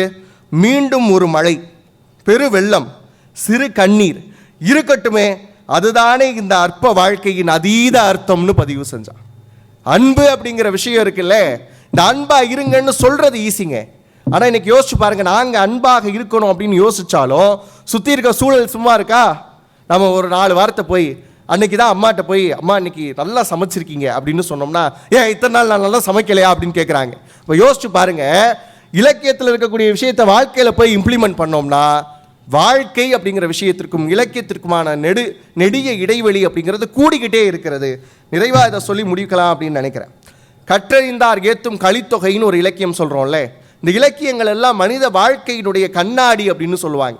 அந்த இலக்கியத்தில் ரொம்ப அழகாக சொல்கிறாங்க, ஆற்றுதல் என்பது ஒன்று அளந்தாருக்கு உதவுதல், போற்றுதல் என்பது புணர்ந்தாரை பிரியாமை, பண்பெனப்படுவது பாடறிந்து ஒழுகுதல், அன்பெனப்படுவது தன்கிளை செராமை, நிறையெனப்படுவது மறைபிறர் அறியாமைன்னு சொல்கிறாங்க. இந்த வார்த்தைகளுக்கான அர்த்தங்கள் உங்களுக்கு தெரியும்னு நினைக்கிறேன். ஒருத்தவங்களை நம்ம பிரியாமல் இருக்கிறோம் அப்படின்னா அதுதான் போற்றுதல். ஒரு பண்பு அப்படிங்கிறது பழக்க வழக்கங்களை முறையாக பின்பற்றுதல். இதெல்லாம் இன்னைக்கு இருக்கா அப்படின்னு சொல்லிட்டு நீங்களே யோசிச்சு பாருங்க. அப்போ இந்த தலைப்பினுடைய கணம் உங்களுக்கு புரியும். வாழ்க்கையினுடைய ஒவ்வொரு அங்கத்திலும் இலக்கியத்தினுடைய இடைவெளி என்பது கூடிக்கொண்டே இருக்கிறது என்று சொல்லி நல்லதொரு வாய்ப்பிற்கு நன்றி பகிர்ந்து விடைபெறுகிறேன். நன்றி, வணக்கம். எனக்கு இந்த தமிழ்நாட்டில் ஹோட்டல்லாம் ஏன் வந்தது, எப்படி வந்தது அப்படின்னு ரொம்ப கவலையாக இருந்தது. இவ்வளோ ஹோட்டல் வந்தது ஏன் வந்தது, அவர் பேசினப்போ தான் எனக்கு புரிஞ்சுது. அதாவது ஒரு வீட்டில் சாப்பிட போனால் புருஷனும் பொண்டாட்டியும் ஒத்துமையாக இருக்கிற வீட்டில் தான் சாப்பிட்ணும் அப்படின்னாங்க. அது இப்போ ரொம்ப இல்லாமல் போன உடனே இதுக்கு ஹோட்டலில் போய் சாப்பிட்லாம் அப்படின்னு எல்லோரும் சாப்பிட ஆரம்பித்து ஹோட்டல் ஏன் தோன்றியது அப்படிங்கிற உண்மையை எனக்கு புலப்படுத்திய தம்பி பாலு ஆனந்த் அவர்களுக்கு என்னுடைய மனமார்ந்த நன்றி. புருஷனை பொண்டாட்டியும் ஒற்றுமையாக இருக்கிற வீட்டில் தான் சாப்பிட்ணும். ரொம்ப கஷ்டம் ராஜா, அது கிடைக்கிறதே கஷ்டம். அப்புறம் பரவாயில்ல, ஆனால் நல்ல நிறைய சங்க இலக்கிய பாட்டெலாம் நிறைய சொன்னார். கண்ணுங்களா, நீங்கள் கூட என்ன பண்ணணும், தமிழ் அப்படின்னா கடனே எழவேன்னு படிக்கக்கூடாது. நமக்கு பள்ளிக்கூடத்தில் பாடம் வச்சுருக்கிற போது ஒரு கவிதையை எடுத்து படித்தாலோ ஒரு கருத்தை எடுத்து படித்தாலோ நம்ம அதை அனுபவித்து படிக்கணும். அந்த போயட்ரியில் எப்படி சொல்லியிருக்கு, என்ன உண்மை சொல்லியிருக்கு, சங்க இலக்கியம் உங்களுக்கு பாடத்தில் இருக்கும். நிச்சயமாக அந்த பகுதி உங்களுக்கு ஆசிரியர் பாடம் நடத்துவார். இங்கே வந்திருக்கிற ஆசிரியர்களுக்கு நான் ஒன்று சொல்கிறேன், தவறாக நினைக்காதீங்க. தமிழ் பற்றை ஒரு குழந்தை இடத்துல வளர்க்கணும் அப்படின்னு நினச்சா தமிழ் ஆசிரியரால் மட்டும்தான் அதை ஏற்படுத்த முடியுமே ஒழிய வெளியிலேருந்து வேறு யாராலையும் அதை ஏற்படுத்த முடியாது.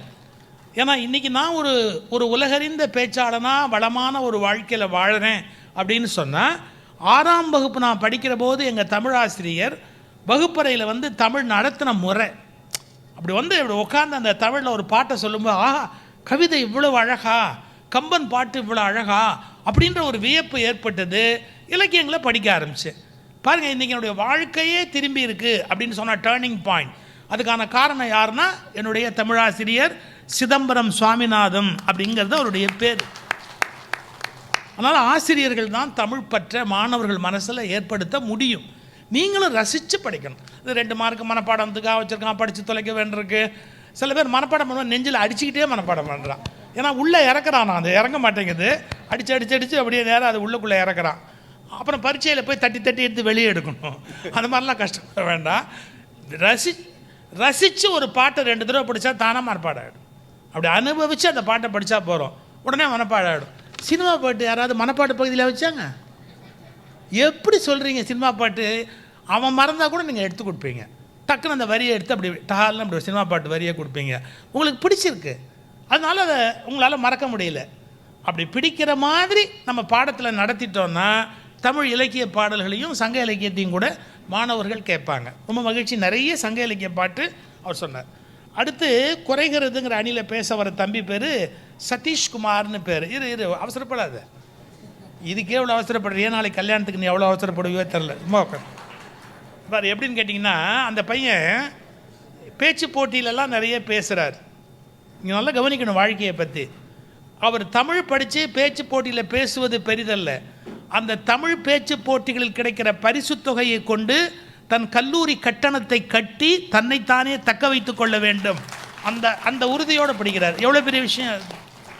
நான் லா காலேஜ் படிக்கும்போது எங்கள் அப்பாவால் பணம் கட்ட முடியாது. நான் லா படிக்கும்போது எங்கள் அப்பாவால் பணம் கட்ட முடியாது. ஒரு தடவை கூட எங்கள் அப்பாட்ட நான் சம்பளம் கல்லூரி ஃபீஸ் வாங்கினதில்லை. என் பேச்சின் மூலம் எனக்கு கிடைத்த, கல்லூரி படிக்கிற போது என் பேச்சின் மூலம் கிடைத்த ஊதியத்தை கொண்டு தான் நான் சட்டமே படித்து முடித்தேன். பெருமைக்காக சொல்லலை, அது மாதிரி உள்ள பிள்ளைகளை நம்ம மனசார பாராட்டணும். இவர் ஒரு விருது பெற்றார். எங்கே தெரியுமா? SRM கல்வி கழகம் இருக்கு இல்லையா, அதில் 50,000 ரூபாய் பரிசு பெற்றார். 1 ரூபா 2 ரூபா ஒரு தமிழ் பேச்சில் 50,000 ரூபாய் அவர் பரிசு பெற்றார். அந்த பல்கலைக்கழகத்தினுடைய வேந்தர் என்ன சொன்னார் தெரியுமா? இப்போ டாக்டரேட் படிக்கிறார். டாக்டரேட் படிக்கிறதுக்கு அந்த கல்லூரிக்கு போட்டிருக்கிறார். அந்த பல்கலைக்கழகத்தினுடைய வேந்தர் பாரிவேந்தர் ஐயா சொன்னார், உன்னுடைய இந்த PhD படிக்கிற வரைக்கும் மற்ற எந்த தங்குகிற செலவு, கல்வி செலவு, என்ன செலவோ எல்லாவற்றையும் பல்கலைக்கழகம் ஏற்றுக்கொள்ளும்னார். அப்போ என்ன புரிஞ்சுக்கணும்? தமிழ் மிக உயர்ந்த இடத்தில் நம்மை வாழ வைக்கக்கூடிய சக்தி உடையது அப்படிங்கிறதுக்கு அவர் ஒரு அடையாளம். தம்பி சதீஷ்குமார் அவர்களை நீ சொல்ல சொன்னதெல்லாம் சொல்லிட்டேனப்பா. சும்மா விளையாட்டுக்காக சொல். சதீஷ்குமார் அவர்களை அன்போடு அழைக்கிறேன். குறைகிறது என்ற அணியில் பேசுவதற்கு வருகிறார். நான் பார்த்த பட்டிமன்றம்லாம், அதாவது இவங்கெல்லாம் பேசின பட்டிமன்றம், ஆண்களா பெண்களா, வாழ்க்கை பூந்தோட்டமா போராட்டமா, கணவனா பெஞ்சாதியா, அந்த காலமா இந்த காலமா, இப்படியெல்லாம் தலைப்பில் பேசிட்டு இன்னைக்கு நாங்கள் பாவம் அந்த பள்ளி பசங்க வந்து உட்காந்துருக்கப்ப சங்க இலக்கியம் வாழ்க்கை அப்படின்னு தலைப்பை கொடுத்து எங்களை பேச சொன்னீங்கன்னா நாங்கள் எப்படி பேசுறது, எப்படி கைத்தட்டு வாங்குறது, என்ன பண்ணுறது? ஒரு கஷ்டம் இருந்தாலும் பேசி தான் ஆகணும். தலைப்பு என்னங்க? வாழ்க்கை ஒரு பக்கம் இருக்குது, இலக்கியம் ஒரு பக்கம் இருக்குது. ரெண்டும் ஒன்று சந்திச்சுக்கிட்டு பக்கத்தில் வருதா இல்லை தூரமாக போயிருச்சா? அதான் தலைப்பு. உங்களுக்கு புரிகிற மாதிரி சொல்லணும்னா, வாழ்க்கைக்கும் இலக்கியத்திற்கும் இடைவெளி குறைகிறதா கூடுகிறதா? குறைஞ்சிச்சுன்னா நம்ம வந்துட்டு இலக்கியத்தையும் வாழ்க்கையும் ஒன்றா வாழ்கிறோன்னு அர்த்தம். அப்படி தான் நான் பேசணும், அதுதான் உண்மை. ஏன்னு சொன்னால், இந்த மண் எப்படிப்பட்ட மண்? சங்க இலக்கியத்தில் எல்லாம் மதுரை பற்றி பேசியிருக்கிறாங்க. பக்தி இலக்கியத்தில் 64 திருவிளையாடல் இந்த மதுரை மண்ணில் தான் நடந்திருக்குது. ஆழ்வார்கள் பிறந்த இடம் பெரிய புராணத்தில் நிறையா வரலாறு இருக்குது. சிற்றிலக்கியத்தில் கூட அழகர் கிள்ளை விட தூதுன்னு சொல்லிட்டு மதுரையை எழுதாத இலக்கியமே கிடையாது. இலக்கியம் நிறைந்த அந்த மதுரை மண்ணில் வந்துட்டு இலக்கியத்தையே தன்னுடைய வாழ்க்கையோட வேலையாக வச்சிருக்கிற எதிரணி பேச்சாளர்கள் எப்படி இலக்கியம் வந்துட்டு வாழ்க்கையை விட்டு தள்ளி போகுதுன்னு நீங்கள் பேசிட்டு இந்த மதுரையை விட்டுட்டு இந்த உலக தமிழ் சங்கத்தை விட்டுட்டு வெளியே போயிட முடியும் அப்படின்னு அவங்க நினைக்கிறாங்க. அவங்களே வெளியே போகணுன்னு தான் நினைக்கிறாங்க. ஐயா, உலக தமிழ் சங்கம் இலக்கியத்தை பரப்புகின்றது. இலக்கியம் வாழ்க்கையில இருந்து பிறக்குது. அதனால தான் சிங்கப்பூர் தமிழ் இலக்கிய விழா அங்கே வாழ்கிறவரை கூட்டிகிட்டு வந்து இங்கே இலக்கிய விழா நடத்துகிறாங்கன்னா ரெண்டும் ஒட்டி வருதுன்னு தானே அர்த்தம். இதில் பாலு ஆனந்த் வேற ரொம்ப தெளிவாக பேசுகிறார். 10 மாத பாப்பா பட்டிமன்றம் பார்க்குமான்னு. எங்கள் பிறந்த குழந்தை ஃபோனை டச்சு கொடுத்தா இங்கிட்டு ஒரு தள்ளு தள்ளுது, அங்கிட்டு ஒரு தள்ளு தள்ளுது. அதுக்கு அவனை சொல்லித்தர தேவையில்லை. ABCDEFG வீடியோவில் பார்க்குதுங்க. 10 மாத பிள்ளை பட்டிமன்றம் பார்க்குறதெல்லாம் இலக்கியம் பக்கத்தில் வந்துச்சுன்னா அர்த்தம். நீங்கள் நம்பலைன்னா அதான் நெசம், நீங்கள் நம்பினாலும் அதான் நெசம். அப்புறம் ஹனிமூனுக்கு போகிறாங்க, அதெல்லாம் விளாகு போடுறாங்கன்னு. நீங்கள் இந்த சங்க இலக்கியத்தில் குறிஞ்சி பாட்டு படிச்சிருக்கிறீங்களா? குறிஞ்சி பாட்டை ஒவ்வொரு வரியாக நீங்கள் படிச்சிங்கன்னா தெரியும். தலைவனும் தலைவியும் சந்திக்கிற நேரத்தில் அதெல்லாம் வகுப்பில் பாடமாக எடுக்கிறது இல்லை, ஒதுக்கிடுறாங்க. தலைவனும் தலைவியும் சந்திக்கிற நேரத்தில் ஒரு விலங்கு வந்துடும். அது வரைக்கும் நீ யாரு அப்படின்னு சொல்லிட்டு பேசிகிட்டு இருந்தவங்க 2 பேரும் ஒன்றா கட்டி பிடிச்சிருவாங்க. அங்கே ஒரு புணர்தல் ஆரம்பிச்சிடும். குறிஞ்சி திணையோட உரிப்பொருளே புணர்தலும் புணர்தல் நிமித்தமும் தானே. புணர்தலை பற்றி நம்ம இலக்கியத்திலே இருக்குது. இலக்கியத்தை முழுசாக படிக்காமல் இப்போ இந்த தப்பு பண்ணுறதெல்லாம் யார் தெரியுமா? படிக்கிறதே கிடையாது. இலக்கியத்தை படிக்காமல் இலக்கியம் தூரமாக போயிருச்சுன்னு சொல்லிட்டு இருக்கிறாங்க. படித்தா தெரியும். அதில் குறிஞ்சி இலக்கியத்தில் குறிஞ்சி திணையில் வந்துட்டு இருக்குது. அதுக்கப்புறம் என்ன சொன்னாங்க? அன்பு. இன்றைக்கி அன்பு வச்சா ஏமாற்றிட்டு போயிடுறாங்க. நீங்கள் வைக்கிற அன்பு எப்படி இருக்குது தெரியுமா? ஏம்மா எங்கம்மா போகிற, என்னம்மா பண்ணுற, சாப்பிட்டியாம்மா, என்ன சாப்பாடுமா, ஒரு நிமிஷத்துக்கு ஒரு மெசேஜ் அனுப்புகிறாங்க. உங்களை நம்பி எப்படி ஒரு காதலனோ ஒரு காதலியோ கூட இருக்க முடியும்? அன்புனா என்ன? சிங்கம் படத்தில் சொல்கிற மாதிரி நெஞ்சில் நினச்சிக்கிட்டு நினப்பில் வாழணும். சங்க இலக்கியத்தில் அப்படி தான் வாழ்ந்தாங்க. பிரிவு, முல்லைத்திணை பாடல்னா பிரிவு. கல்யாணம் நடக்க போதுன்னா பொருள் வயின் பிரிவு தேடி போயிடுவாங்க, சம்பாதிக்கணும். இன்றைக்கி அதுதான் கொஞ்சம் மாறி வெளிநாட்டுக்கு பணம் சம்பாதிக்கிறதுக்கு போகிறாங்க. இலக்கியமும் வாழ்க்கையும் அந்த இடைவெளின்றது தான், நம்ம அந்த சூழல் தான் மாறி இருக்கே தவிர ஒருபோதும் நம்ம இலக்கியத்திலேருந்து விலகலை அப்படின்றத நம்ம தெரிஞ்சுக்கிறோனுங்க. அது மட்டுமா? இலக்கியம்னா என்ன? அகம் புறம். அவரே சொன்னார். என்ன சொன்னார்? அகத்தில் காதல், அதுக்கப்புறம் காதலை தாண்டின வாழ்க்கை, அன்பு அப்படின்னு சொன்னார். புறத்தில் வீரம் கொடை இதை பற்றிலாம் பேசுகிறது. சரி, வாழ்க்கையில் காதல் இல்லையா? லவ் பண்ணாதவங்க எத்தனை பேர் இருப்பாங்க? பள்ளிக்கூடத்தில் இந்த தடவை காதல் ஆரம்பிச்சிருச்சுங்க. அதனால தான் அறியாத வயசு புரியாத மனசு ஏதோ ஒரு பாட்டெலாம் வரும். ஸ்கூல்லே லவ் பண்ணுற ஜென்சி கிட்ஸ்கிட்ட வந்துட்டு நீங்கள் வந்துட்டு உங்ககிட்ட அந்த இலக்கியத்தில் சொல்கிற காதல் இல்லை சொல்கிறது எந்த விதத்தில் ஏற்புடையதாக இருக்கும்? சில விஷயம் சபை குறிப்பிலிருந்து நீக்கப்படுகிறது. ஐயா வணக்கங்க. ஏன்னா இலக்கியத்தில் காதலை பற்றி பேசுனது எல்லாமே அகப்பாடல்கள் தான். இன்றைக்கி வாழ்க்கையில் காதல் கண்டிப்பாக இருந்து தான் ஆகணுங்கய்யா. அதை தான் நான் சொல்கிறேன். காதலுடைய சூழல் மாறி இருக்கே தவிர காதல் ஒருபோதும் மாறாது. அந்த காதல் என்பது ஆண்கள் பெண்களுக்கானது மட்டும் இல்லை. தன்னுடைய தாய்கிட்ட தன்னுடைய மகன் வைக்கிற காதலாக இருக்கலாம், தந்தை கிட்ட தன்னுடைய மகள் வைக்கிற காதலாக இருக்கலாம். காதல் என்பது ஒன்று தான். அதோடைய சாராம்சம் அன்பு. அதை தான் இலக்கியங்கள் சொல்லுது. இலக்கிய வாழ்க்கையெல்லாம் அப்படியே வாழ முடியாதுங்கய்யா. இலக்கியத்தில் என்ன வேணால் எழுதியிருப்பான். இது எப்படி இருக்குது தெரியுமா? இலக்கிய வாழ்க்கையை முழுவதுமாக வாழ்வது கடினம். நமக்கு இலக்கியம் வேணுமா, இல்லை இலக்கியம் சொல்கிற சாரம் வேணுமா? 1300 திருக்குறளையும் மொட்டை மனப்பாடம் பண்ணுறவன் ஒரு குறள் படி கூட நடத்திருக்க மாட்டான். எத்தனையோ இலக்கிய பாடல்கள் இருக்கலாம், அதில் ஒரு பாடலையாவது தன்னுடைய வாழ்க்கையில் கடைபிடிக்கணும். அப்படி தான் இன்றைக்கு மக்கள் வாழ்ந்து கொண்டிருக்கிறாங்க. அதனால தான் நீங்கள் நினைக்கிறது அப்படி இப்படின்னு எழுதியிருக்கானா எல்லாத்தையும் தான் எழுதியிருக்கிறான். ஆனால் நம்முடைய வாழ்க்கையை விட்டு ஒருபோது வெளியே போய் வாழலை. அன்றைக்கி அவன் வாழ்ந்த சூழல் வேறு, இன்றைக்கி நம்ம வாழ்கிற சூழல் வேறுன்னு சொல்லணும். இந்த மதுரை மண், இந்த மதுரை மண்ணுன்னு சொன்னால யார் ஞாபகத்துக்கு வரும்? கண்ணகி. பாண்டியனை பார்த்து என்ன சொன்னாங்க? தேரா மன்னா. ஒரு அநீதி நடந்தவொடனே தேரா மன்னான்னு போய் கேட்டாங்கல்ல கண்ணகி. இன்னைக்கு ஊர் பூரா கண்ணகி. ஒரு பிரச்சனை நடந்தால் பெண்கள் சும்மா இருப்பாங்களா? அந்த பெண்கள் நமக்கான பிரச்சனைக்கு நாம் தான் குரல் கொடுக்கணும்னு சொன்னது இந்த இலக்கியம். அதுலேயும் மதுரைக்காரன் பாசத்தை விட கோபம் அதிகமாக வரக்காரன். கோபம்னு சொன்னால் அந்த வைகை சிரிச்சா தூங்கா நகரம், வாண்டும் முறைச்சா தூங்கா நகரம். நீங்கள் தானே மதுரை மக்கள் தானே இங்கே எல்லோரும் இருக்கிறீங்க. வாண்டும் முறைச்சா கூட தூங்கானவரன்னு பாடியிருக்கிறாங்கய்யா. அந்த கோவம் தான் கண்ணகி கிட்ட இருந்துச்சு. அதுதான் இன்னைக்கு தொடர்ச்சி ஆகுது. அதுக்கப்புறம் அண்ணன் சொன்னார், சுட்டி ஒருவர் பெயர் கொள்ள பெறா. நான் அந்த ரயில்வே ஸ்டேஷன்லேருந்து உலகத்தமிழ் சங்கத்துக்கு வந்தேங்கய்யா. வர்றப்போ ஏதோ ஒரு பிரச்சனை, ஆட்டோ கொஞ்சம் சுற்றி வந்துச்சு. ஆட்டோக்காரன்ட்ட கேட்டேன், ஆனால் என்னண்ணே அங்கே பிரச்சனை அப்படின்னு சொல்லிட்டு அவர் சொன்னார், தம்பி ஏதோ வந்துட்டு ஒரு பெரிய அரசியல்வாதி வீட்டு பொண்ணை வந்துட்டு ஏதோ ஒரு பையன் வந்து காதல் கல்யாணம் பண்ணுறதுக்கு கூட்டிகிட்டு போயிட்டானா அப்படின்னு. நான் யாருங்கய்யா அவங்கன்னு கேட்டேன். அவர் சொன்ன ஒரு வார்த்தை, நீ என்ன தம்பி ஊரை சொன்னாலும் பேரை சொல்லக்கூடாதியா அப்படின்னாரு. ஐயா இங்கே ஊரை சொன்னாலும் பேரை சொல்லக்கூடாதுன்னு தான் சங்க இலக்கியத்தில் சுட்டி ஒருவர் பெயர்களை பெறான்னு சொல்லியிருக்கிறான். ஆமாம், யார் யாருன்னு சொன்னால் எதுக்கு பிரச்சனை? நமக்கு தேவையான செய்தியை சொல்லணும். அதைத்தான் நம்ம இன்னைக்கு வாழ்ந்துட்டு இருக்கிறோம். அப்போல்லாம் பண்பாடு கருதி பேரை சொல்கிறதில்ல, இப்போல்லாம் எலும்பை எண்ணிடுவானேங்கிறதுனால பேர் சொல்கிறதில்ல. அதான் வித்தியாசம். அது மாதிரி இருக்குல்ல. இந்த தமிழ் படித்தவங்க தாங்க ஒரு காலத்தில் வந்துட்டு இலக்கியத்தை கையில் எடுத்தாங்க. ஆனால் இன்றைக்கி எல்லார் கையிலும் இலக்கியம் வந்திருக்குது. மரியாதைக்குரிய நடுவர் அவர்கள் தன்னுடைய வார்த்தைக்கும் வாழ்க்கைக்கும் ஒரு நொடி கூட மாற மாட்டார். என்ன மேடையில் பேசுகிறோ அதுபடி தான் வாழ்வார். ஆனால் ஐயா வந்துட்டு பட்டம் படிக்கிறப்ப சட்டம் படித்தார்.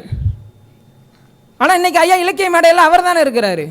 அதுக்கு காரணம் என்ன? இன்றைக்கி நமக்கு சூழல் மாதிரி கைக்குள்ளே தமிழ் படித்தவங்க கையில் இருந்த இலக்கியம் நம்ம கையில் இருக்கிற அலைபேசியில் வந்துருச்சு. எல்லாரும் கேட்குறோம், நம்ம வாழ்க்கையை நம்ம கவிதையை எழுதுகிறோம். எங்கள் கவிதையே ஒரு இலக்கியம்தான். அந்த கவிதை இலக்கியமாகுது, இலக்கியம் வாழ்க்கையாகிறது, வாழ்க்கை மறுபடியும் கவிதையாகுது. இப்படியும் சுற்றி சுற்றி ஒரே நேர்கோட்டில் தாங்க பயணிக்குது. பக்தியினோட இலக்கு ஒன்று தான். அந்த மதுரை மண்ணில் வந்துட்டு பக்தியை பற்றி பேசாமல் போகக்கூடாதுங்க. பக்தியோட இலக்கு ஒன்று தான், போகிற மார்க்கம் தான் வேறு. அது இந்து, கிறிஸ்டின், முஸ்லீம் அப்படின்னு சொல்லிட்டு மாறும். நம்மக்கிட்ட இருக்கிற எல்லா இலக்கியங்களும் பக்தி இலக்கியங்களும் ஒற்றுமையை தான் பேசுது. ஒற்றுமைக்கு ஆக சிறந்த அடையாளம் இந்த மதுரை மண்ணு தாங்கய்யா. அழகர் கோயில் சித்திரை திருவிழாக்கு எத்தனை பேர் போயிருக்கீங்க? கை தூக்குங்க. என்ன பாட்டு போடுவாங்க? வாராரு வாராரு அழகர் வாராருன்னு அந்த பாட்டு போடுவாங்க. ஒட்டுமொத்த மதுரை மக்களும் சிலிர்த்து போயிடுவாங்க. வைகை கரை பத்தாது, வைகை கரையே தாங்காதுங்க. அப்படியே தண்ணி அடித்து தெறிக்க விடுவாங்க. அப்படி மேலெல்லாம் பறக்கும். அழகர் வருவார், அழகர் மேலெல்லாம் அந்த தீர்த்தத்தை தெளித்து விமர்சையாக கொண்டாடுவாங்க. இதில் என்ன மத ஒற்றுமை இருக்குன்னா, அழகர் தல்லாகுளத்தில் இறக்கி வச்சுட்டு இரவு வந்துட்டு ஒருத்தவங்க வீட்டுக்கு போவார். கேள்விப்பட்டிருக்கிறீங்களா? ஒரு இஸ்லாமிய பெண் வீட்டுக்கு போவார், துலுக்க நாச்சியார் அப்படின்னு சொல்லிட்டு அவங்க வீட்டுக்கு போவாருங்க. இங்கே அந்த மத வேற்றுமை கிடையாது, அங்கே போவார். அதை விட என்ன சிறப்புனா, நீங்கள் இப்போ இனமென பிரிந்தது போதும் மதமென உடைந்தது போதும்னு பாட்டு பாடுறீங்க. ஆனால் இந்த மதுரை மண்ணில் இனமென பிரிந்தது போதும் மதமென பிரிந்தது போதும் அது வந்து ஒரு இலக்கியமாக இருக்கலாம். ஆனால் இன்றைக்கி எப்படி? நான் ஒரு வீடியோ பார்த்தேன். ஒரு இஸ்லாமிய பெண் அவங்க வீட்டு குழந்தைக்கு மதுரை மீனாட்சி வேடம் போட்டு கோயிலுக்கு கூட்டிகிட்டு வராங்க. அப்படிப்பட்ட ஒற்றுமை.